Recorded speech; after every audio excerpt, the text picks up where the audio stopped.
자, 그리고 저희가 원래 오늘 이 시간에는 준비했던 내용이 있었어요. 주요 내용으로 준비했던 게 바로 이제 검찰 수사권 분리, 여기에 대해서 우리가 좀 들여다봐야 된다.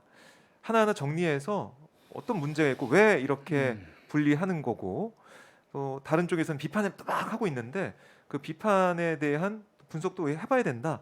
그런 취지에서 저희가 검찰 개혁, 검찰 수사권, 기소권 분리, 여기에 대한 뭐 칠문칠답이라고 할까요? 7가지 큰 질문과 또 거기에 대한 세세한 답변을 저희가 좀 준비를 해봤습니다. 자, 여러분들 검찰 개혁 이렇게 하면은 뭐 검찰 개혁 해야지라고 하고 있는데, 또 이번에 수사권을 다 이제 가져간다고 하니까 검찰에서 바로 또 오늘 오전에 박광원 이 법사위원장을 만나러 김호수 총장이 왔더라고요. 여러 가지로 반발을 하고 있어요. 집단 반발, 집단 행동, 이거 좀 보여지고 모습이 되고 있는데 왜 이게 문제가 되고 어떤 의미가 있는지 저희가 짚어보도록 하겠습니다. 자, 첫 번째 저희가 봐야 될 게 검찰 수사권 완전 박탈, 이른바 검찰 수사권을 검수완박. 검수완박을 한다.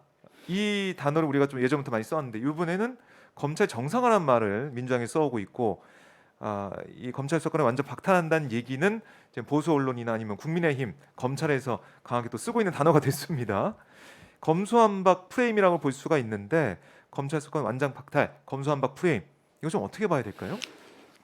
우선 그 잘못된 표현이고요. 잘못됐다. 자, 예, 이 예. 표현을 이제 물론 이제 검찰 개혁을 강렬히 원하는, 간절하게 원하는 쪽에서 이 용어를 만드는 걸로 알고 있는데, 맨 처음에는 그렇게 등장했던 것 같아요. 예, 맞습니다. 그래서 왜냐하면 누구나 들어도 네. 아주 그 인상적으로 간명하게 다가오잖아요. 음. 검수완박 해버리면. 네. 그리고 딱 명확하게 검찰을 어떤 그 개혁해야 될 대상으로 딱 낙인 찍는 그런 효과가 있고 뭐 그런데, 네. 그래서 뭐 그 취지는 전 충분히 이해를 합니다. 그런데 사실은 이제 사실관계로 봐서도 조금 이치에 좀 안 맞는 부분이 있고, 네. 또 하나 중요한 것은 일반 국민에게 상당히 부정적인 인상을 줄 수 있다. 검찰 개혁에 대해서. 그래서 자, 박탈이라는 용어는 박탈. 뭐 아시겠지만 사전적인 뜻으로도 그렇고 이게 남의 재산이나 어떤 권리, 권한 이런 것들을 빼앗는 거거든요. 부당하게 뺏는. 뭐 그런 그렇죠. 느낌. 빼앗는 거니까 예. 박탈한다. 아하. 그러면 그런데 이게 검찰 수사권이라는 게 검찰의 고유의 어떤 그 권한이나 재산이 아니거든요. 이게 자, 뭐냐면 그냥 이게 일종의 행정권의 일부잖아요. 행정 업무에 수사하는. 수사 업무. 네.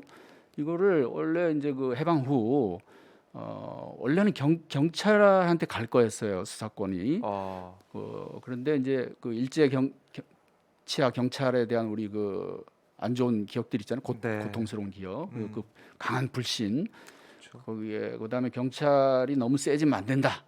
이런 어떤 공감대 속에서 그 당시 국회에서 자, 이것을 이제 검찰로 수사권을 그래서 검찰이 수사 기소를 다 같이 네. 가질 수 있게 이렇게 그렇게 만든 것뿐이지, 자, 이것이 고유의 권한이라서 그런 것이 아니란 말이죠. 그래서 이것에 대해서 박탈이라 한다면 이것이 마치 고유의 권한인 것처럼 인식되기 때문에 우선 안 맞고, 예. 자, 그다음에 서구에서 그 검찰제도의 기원을 살펴봐도, 서구에서 탄생한 검찰제도 기원을 봐도, 자, 검사는 수사하는 사람이 아니에요.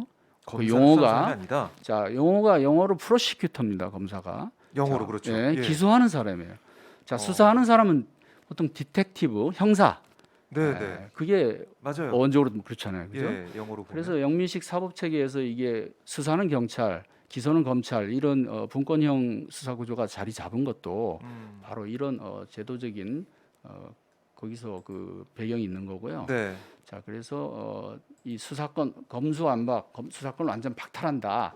자, 그리고 실제로도 사실 완전 박탈도 아니에요. 왜냐하면 수사 기소가 분리돼도 네. 경찰 간 범죄에 대해서는 검찰이 여전히 수사할 수 있어요. 그렇죠. 예.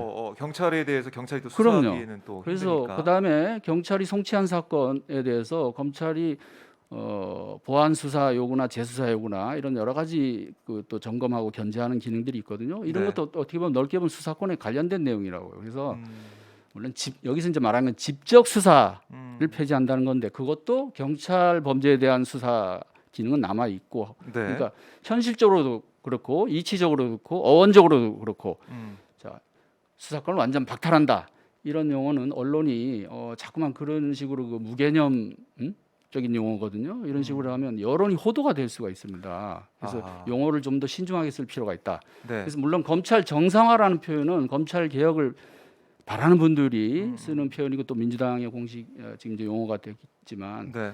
수사 기소 분리가 정확한 표현이고 또는 뭐 수사권 이관 뭐 네. 이렇게 할 수도 있고 왜냐하면 제3의 기관이 이제 만들어지면 거기 이제 옮기는 거지. 그렇죠. 예, 이게 뭐 없어지는 게 아니라. 거기서 또 검사들이 가서 또 수사할 수 있거든요. 어. 여러 가지 그런 사실관계를 좀 정확히 알고 용어를 써야겠다. 네. 네. 아, 첫 번째 문제는 그 정도로 정리할 수 있겠습니다. 그렇네요. 검찰 수사권 완전 박탈이 아니다.